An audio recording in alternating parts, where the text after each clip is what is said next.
uJesu Kristu uyinkosi. Ngibingelela ubaba uNtsibande nomama Ntsibande nabazalwane bonke egameni lenkosi yethu uJesu Kristu. Ngibonga uNkulunkulu ngokuthi bengiselivini uMeyi wonke. Bengena emkhosini ngikhuleka baseRoma 10:9. Kakhulukazi lo mkhuleko wangomhla ka-18 Meyi. Kodwa nje uNkulunkulu ungenzela izimanga abazalwane. Iy'nkinga ebenginazo ziphelile ngisho ekhaya lami bengilala kube mnandi. Ngangihlushwa imimoya emangalisayo. Namhlanje ngiyahamba ngiye eDindeli Mall ngiyothenga kaShoprite. Angazi ukuthi ilayisensi yami anginayo, ngayilahla. Mangifika nje ngiqondane nentombazane engikhokha kuyona, ibuze, mama, wena impela lo ilayisensi wayishiya la ekhaya eyakho. Ngithola ilayisensi yami kade ngingazi ukuthi ilahlekile. Bazalwane, sihamba noJesu. Useduze kwethu. Usigadele ngisho izinto zethu. Nezilahlekayo uyazibuyisa. Pho kungene singazinikela kuye ngempilo yethu yonke. Wazi wamuhla uJesu nakulesikhathi. Ngiyambonga uNkulunkulu bazalwane. Ngithi asikholwe senzeni iqiniso nje. Ngiyabonga. Ngiyabingelela umama nobaba uNtsibande nabazalwane bonke. Ngithi uJesu Kristu inkosi. Siyambonga uNkulunkulu ngokusihlelela likhaya lezwi lapho sondliwa khona ngendlela emangalisayo. Siyafundiswa, siyayalwa, siyaqondiswa. Nkosi yami, siyabonga bazalwane. uJehova asigcinele nina, anibusise, anibiyele. Ngajabula nje ngisilaphayana enkonzweni yasePomeroy ngibona abazalwane baba uNtsibande nomama. Ngajabula ngendlela emangalisayo. Nginobufakazi nje ukuthi nje kuningi uNkulunkulu angenzele khona selokhu ngingenile la ekhaya lezwi. Ngikhumbula ngelinye ilanga ngilele ebusuku ngiphupha sengathi kunenyoka ephuma ekameleni labantwana bami bamantombazane. Iphume le nyoka izongena kwelami ikamelo. Mayifika kwelami ikamelo ifika igibele pheka umbhede. Ngikhuleke ngithi uJesu Kristu inkosi, ngiyikhombe ngithi uJesu Kristu inkosi, uJesu Kristu inkosi. Kuba ngathi ivuka ulaka igoqane, kuba ngathi zivela seziningi-ke manje seziyaphethiza nje. Ngilokhu ngithe nje uJesu Kristu inkosi, ngithe ngibona zazithi lothololo zazifa. Leli gama linamandla, linamandla, linamandla. Siyambonga noNkulunkulu osivusa, osilwela silele, ngoba thina sisuke silele singaboni, kodwa silwele sikwazi ukuliphumisela leli gama. Ngibonga nomntwana wami obegula, egula nje isiguli ongasazi, edideka nje umqondo. Ngamsendela lo mkhuleko, ngaya kuye ngamkhulekela ngalokhu sithe nje phinda lo mkhuleko nje Romans 10:9 ukuthi nje uJesu Kristu uyinkosi, uphindaphinde njalo. Esibhedlela nje walala insuku ey'ntathu, waphuma nje engenalutho. Nkosi yami, siyambonga uNkulunkulu, siyambonga uJesu Kristu oyinkosi, osilwela izimpi zonke. uJesu Kristu inkosi. Amen. uJesu Kristu inkosi. Kakhulu ngisacela ukuletha ubufakazi lapha. Ngicabanga ngabo-April sebezophela noma sebephakathi.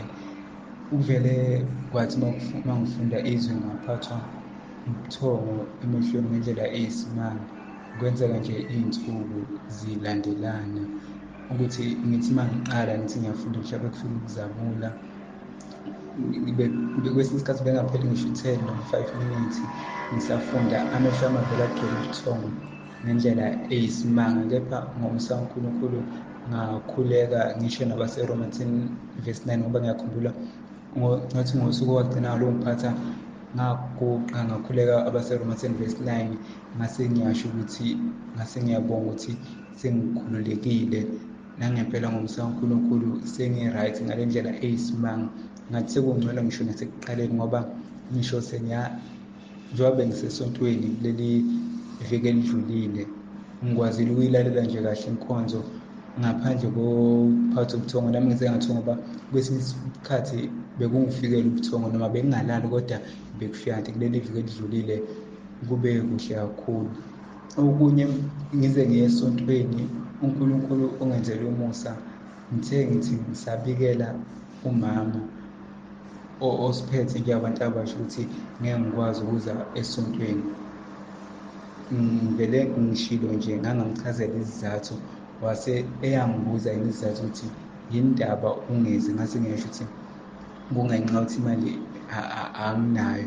uNkulunkulu angenzela umusa wase yangipha imali ngoba bengivele ngikhuleka ukuthi ngiyacela Nkosi ungiphe imali nangempela uNkulunkulu kusho ukuthi wangithinta wase eyangipha imali ngaleyo ndlela. Yebo, ngiyambonga kakhulu uNkulunkulu nasesikoleni futhi nakhona uNkulunkulu uyangenzela umusa indlela engibhala ngayo ekuphumeleni kwami ama-results. Umkhuleko lo wawenzele ugrade 12 last year uNkulunkulu uyangenzela umusa ngikutheni ngikwazi ukuba ne-guesswork right ngoba kwezinye indawo ngeke ngibone ukuthi kahle kahle mina bengingazi kepha ngomsa kaNkulunkulu ngiyakwazi ukubona amaphutha engisuke sengiwenzile. uNkulunkulu angenzela umusa angikwazi ukubhala kahle. uJesu Kristu inkosi. Manibingelele ekuseni umpostile baba uNtsibande, nibungelele ikhaya lonke lakaNtsibande, nibungelele umama, ibandla lonke, ikhaya lezwi, Ndabeni Yendlu kaJehova. Kuyabonelelwa, ndiyabingelela ngegama lenkosi uYesu, ndithi uJesu Kristu inkosi. Ekuseni ndibonga uNkulunkulu osixhobisayo ngobaba uNtsimande ukuthi ezulwini akungeni nasinye isono. Uthi nje sowudlule kwisekondi nobinye ube sowukhutshwa eqaleni. Iyastreyina ke loo nto uba masilunge. Kusasa nje ndithi mandima nokubingelela nokuphakamisa amandla kaThixo ukuthi uThixo undincedile uNkulunkulu wandisindisa ndibanjwe inkunzi ngabafana ebhenki kwi-ATM. Kodwa uThixo wathembeka, ndithe sendiyibethile iphini wafika umfana wathi hayi mama betha ukhansile wabe seyicimile yacima i-ATM. Ndathi Nkosi yam uyicimela ntoni? Ndinantsikazi ndiqhubekeka nje ndiyayazi mos into endiyenzayo. Yho, ndabe sendimemeza uJesu. Ndathi uJesu inkosi, uyinkosi uJesu, uJesu Kristu bayithathile imali yam. Ndamemeza wothuka wathi hayi mama nali ikhadi lakho. Laphuma ikhadi lam wanika, andayeka umemeza kwaza nowesibini. Bahamba bonke. Amemeza ndathi ndisamemeza njalo kwathi gqi umfana ondazi wathi yintoni mama? Ndamxelela wathi ihlasi ifowuni yam. Wangena kwi-app, babaleka bayongena emotweni. Wangena kwi-app waya kwikhansile wakhawulezisa kwabe kusigqi enye intombi nayo yanceda yangena kweyayifowuni yabetha kustop. Kwaphendula kwathiwa mama amagama akho, ipin number yakho kutsho ibhenki ke ngoku. Ndabe uThixo undisindisile apha.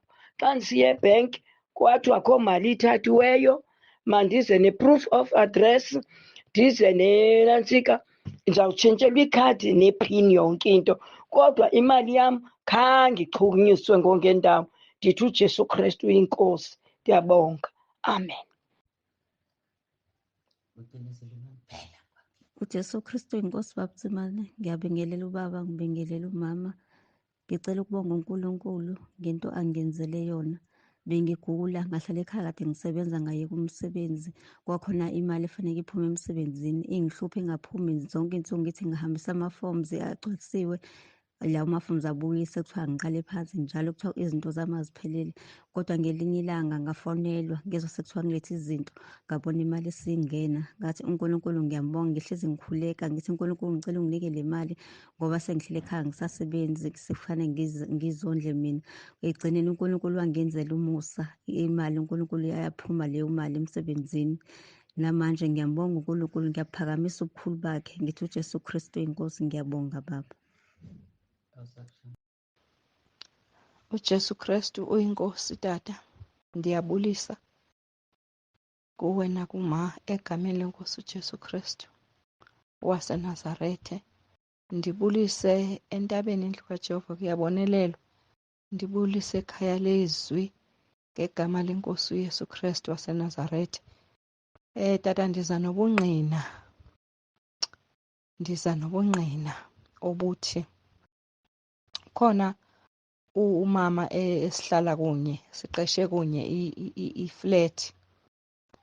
So sihlala ke ngoku eflatini eyi-1 but sohlukene ngee-rooms kodwa sisebenzisa i-dining room eyi-1. Ndimana ke senza lo mthandazo ke sithandaze ngabaseRoma, senza abaseRoma before sithandaze abaseRoma 10. Yonke le mihla kusasa ebusuku. Kwafika unyana wakhe ke ezombona.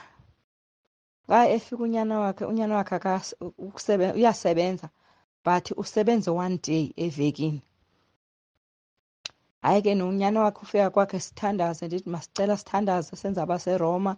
Esithi ufuna umsebenzi senza abaseRoma 10 sathandaza wasohlukana. Wabe ke uWhatsApp engenayo ifowuni kaWhatsApp uba benzamsendela umthandazo. Sohlukana wemka kunyana kohlala kweyakhe indawo ahlala kuyo. Kha kuphele neveki unyana waqeshwa wafumana umsebenzi opermanent. Oh hayi, uThixo uyamangalisa. Ndiyambulela uJehova wezimangaliso. Nomntana wam naye bephelelwe ngumsebenzi, besimane senza abaseRoma 10. Ufumene umsebenzi, wenziswe i-interview, uzawuqalisa next week. So ndibulela uNkulunkulu, ndiyambulela uSomandla ngegama lenkosi uYesu Kristu. Amen. uJesu Kristu inkosi. Baba Mpostoli Ntsibande nomama ngiyabingelela ekhaya lezi entabeni kaJehova. Kuyabonelelwa nge-VN yokuthokoza okukhulu. Ngibonga uNkulunkulu. Baba, ngangicele umkhuleko umntana wami engatohozi sehlala iminyaka. Ngamandla kaNkulunkulu baba wasenda umkhuleko, umntwana walithola itoho. Ngiyambonga uNkulunkulu kakhulu ngendlela eyisimanga. Ngaphinda ngigulelwa indodakazi, ngacela baba ukuba bafike bazokhuleka. Bafike umama umfundisi uZondi nobaba uMvangeli uZulu. Ngiyambonga baba uNkulunkulu ngawo. uNkulunkulu akukhulise ninomama, uNkulunkulu aniphilise. Sikhona emhlabeni ngani ngabe kade sabhubha, kodwa uNkulunkulu wasibekela nina kuba nibe omosi nomama. uNkulunkulu akanikhulisa nibiyele enkingeni eziningi. Siyakhuleka sithi uNkulunkulu akanikhulisa phinda iminyaka eninayo. Ngiyabonga ngithi uJesu Kristu inkosi. Amen. uJesu Kristu uyinkosi. BakuNsibande ngiyabingelela, nomama ngiyambingelela. Entabeni yendlu kaJehova kuyabonelelwa nasekhaya lezwi. BakuNsibande siyambonga uNkulunkulu ngawe. Kuyabonakala ukuthi ngampela uzithumanga uthunywe uNkulunkulu. Baba, ngalesivumo samaFilipi 2:11 neRoma 10:9. Hayi baba siyanqoba. Hayi baba siyadabula. Futhi baba uNkulunkulu agcine nomama bewuphila iminyaka. Baningi abantu abasazosizakala. Ngiyambonga uNkulunkulu nami ebudaleni bami ukuthi uNkulunkulu angihlanganise nendaba enkulu kangaka. Ngiphupha ngijahwa umuntu ngesibhamu. Angijahe lo muntu ngibaleke. Kube khona into ethi yima, ngime. Angikhombe ngesibhamu. Ngithi manje bese ngisho ngithi uJesu Kristu inkosi. Ajike naye alingisele mina athi uJesu Kristu inkosi. Ngokusho lokho awe phansi nesibhamu sakhe siwe, ngabe ngisambona. Hawu, ngithi Nkosi. Ngibonga uNkulunkulu ngithi hey, wabuNsibande akazithumanga, uthunywe uNkulunkulu ngempela. Futhi akuyena okhulumayo. Siyambonga uNkulunkulu babuNsibande ngawe. ngiphinde ngiphuphe indoda enkulu ingangalo oshaya i-wrestling uBig Show. Afike kimathuthu uyangiqukula ngizwa amandla ngithi uJesu Kristu uyinkosi ngimthathe mangisambambile ngemva kwakho kuvuleka umgodi ngimfaka emgodini. Hey baba siyambonga uNkulunkulu ngawe. Hey baba futhi angazi ngathini hayi khona masumbula indaba kaMphiki Kristu. Hey ngezwe kuvuleka ingqondo ngathi hey siyambonga baba siyambonga uNkulunkulu ngoba uNsibande. Baba siyacela impela uNkulunkulu uphile nomama. uNkulunkulu akubusise uJesu Kristu inkosi. Amen. uYesu Kristu inkosi ndiyabulisa kuwe Tata uNtsibande nakumama uNtsibande ekhaya lezwi nasentabeni yendlu kaJehova kuyabonelelwa. Ndithi uYesu Kristu inkosi. Tata ndibulela amandla kaThixo andenzela wona. Ndandifala idolo ndandifala idolo qha le nto ndiyitsho sekukade kwinyanga edlule oko belindiphatha eli dolo kwaba yipasika lindiphatha eli dolo. Ndanquma isinqumo sokuba make ndithathe u7 days ngenxa yeli dolo. Caba imilenze yam iyathuthumba ngoku izothuthumba yomibini. Ndimane ndikhuleka lo mkhuleko okumaRoma 10. Elo dolo laphela kungoku nje laphela. Ndibulela amandla kaThixo ndithi uYesu Kristu inkosi. Amen. uJesu Kristu uyinkosi. Ngiyambingelela ubaba nomama nekhaya lezwi nasentabeni yendlu kaJehova kuyabonelelwa. Baba nje ngizobonga kakhulu umkhuleko namazwi osipha wona usuku nosuku. Ayangakha baba, ayangisiza, angiqonge isibindi. Ngiyabonga kakhulu baba, ngawe uNkulunkulu asifihlele wena nomndeni wakho. uJesu Kristu uyinkosi. Ngiyabonga kakhulu. Jesu Kristu inkosi. Ngiyabingelela kubaba noma abazalwane bonke basekhaya lezwi entabeni yendlu kaJehova kuyabonelela. Imina omunye baba abanogeso rojiwe ngisake ngasichaza isitori sami. Ngaya kamasipala ngafike ngareporter. Bathi ba-aware vele banayo imizi bayabona la kwi-system abantu abangakhokhi. Basanohlelo lokuthi basifakele amamitha amasha. Kwathuleka kanjalo namagcina nje sengirelaxa sengikhohlwa. So uNkulunkulu mangabe seyimbula manje kule nkonzo yakule Sunday sengiba reminded ukuthi hayibo kambe ngangigcine ngishilo impela bafika futhi nabakamasipala sekuyinesikhathi eside nje impela cishe kuyophela unyaka. Hayi sengithe ngangibasendela imessage ngisendela umphathi wabo-ke impela ngqo direct impela ukuthi hayibo ngangigcine ngicelile ilokhunje ukuthi ngizolungiselwa ugesi. Bafika bathi basalinda amamitha amasha. Ngiyacabanga mhlawumbe ukuthi enye into ebiphazamisa indaba zoma-political umasipala wethu uyabangwa kakhulu uyabangwa. Mhlawumbe bagcina izinto ey'ningi sebengasayinaki angazi angeke ngize ngibakhulumele. Kodwa-ke sengimsendelile umphathi wabo lo ophethe ugesi impela okuyena ngoba nginayo inamba yakhe ka-WhatsApp. Wathi ucela ngimkhumbuze Monday ngoba kusasa uLwesine njengoba kuvoda kusho ukuthi kuvalelwe kumasipala uLwesine noLwesihlanu uselivini. So Monday wathi ucela ngimkhumbuze-ke. So bekukudlulisa lokho ukubonga nje uthando lukaNkulunkulu. Uthe uNkulunkulu uyasithanda uyasikhumbuza asitshele izinto akakhulumi kunganasidingo. Khuluma ngoba esuke ebona ukuthi kunezinto ezibambe abazalwane emakhaya abo. uNkulunkulu uyafuna ukusiphendula asinikeze izinto esikhulekelayo kodwa uthola ukuthi manje kunezinto ezivimbile. Ngiyabonga kakhulu uJesu Kristu inkosi. uJesu Kristu uyinkosi baba. Ngiyethemba baba bayaphila nathi inkosi isigcinile. Yazi kukhona into engiyilo ngithi ngiyayishera kungenzeki nje ngikhohlwa ngilibala.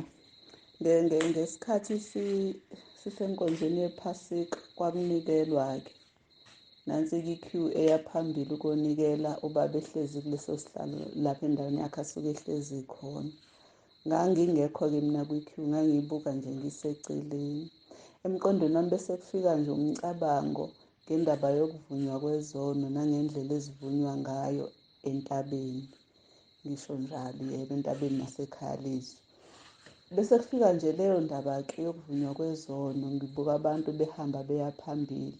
Kube khona umcabango othi ukuvunywa kwezono ngale ndlela ezivunywa ngayo yokubhala phansi kunjengomuntu uma efika kwi-queue elindele ukuyogibela, i-queue yokugibela, athola ukuthi i-queue yinde, abese kanti unemithwalo esindayo angeke akwazi ulokhu eyithwele eshunduza nayo eya phambili.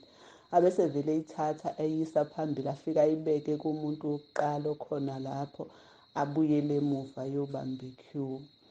Sonke lesikhathi ekwi-queue uyihamba nje kahle, akasindwa lutho noma enayo imithwalo, kodwa uhamba ulula, akasindwa yilutho, imithwalo yakhe isiphambili. Uyoze afike kuyona-ke mase kuyisikhathi sakhe sokuthi sekuyena unamba 1, athathe imithwalo yakhe-ke agibele nayo etekisini. Manje kwakufika nje lo mcabango emqondweni wami ukuthi kodwa bakithi yazi yayinhle into esiyenzelwe uNkulunkulu ukuthi noma izono zikhona futhi kukhona i-queue ende, kodwa uNkulunkulu usenzele kwabalula ngale ndlela yokuthi zingasesindi, sihambe sikhululiwe, sibambe ulayini wokuvuma izono singayithwele, sezethuliwe zona, seyikhululiwe, sesikhululiwe ngendlela yokubhala phansi. Ngambuka uNkulunkulu baba, ngambona ukuthi uyasithanda kakhulu, akafuni nathi. Uqinisile uJesu methi zanini kimi nina nonke enikhathelene nisindwayo, mina ngiza kuniphumuza. Ngakho uNkulunkulu wasenzela indlela elula ngisho ukuthi sihambe siphunyoziwe ngale ndlela uNkulunkulu akubeka ngayo kubaba. Siyayibonga kakhulu inkosi baba. Ilokho nje kade ngangihalela ukuxoxa nje ukuthi hayibo, uNkulunkulu wasenzela into enhle kakhulu. uJesu Kristu uyinkosi. uJesu Kristu uyinkosi baba. Ngiyanibingelela egameni likaJesu Kristu ninoma egameni likaJesu ekhaya lezwi entabeni yendlu kaJehova kuyabonelelwa. Ngiyambonga kakhulu uNkulunkulu namhlanje ukuthi angiphe leli thuba nanokuthi ngingene nami namhlanje ngilethe okuthile uNkulunkulu akakwenzile nokungimangalisayo.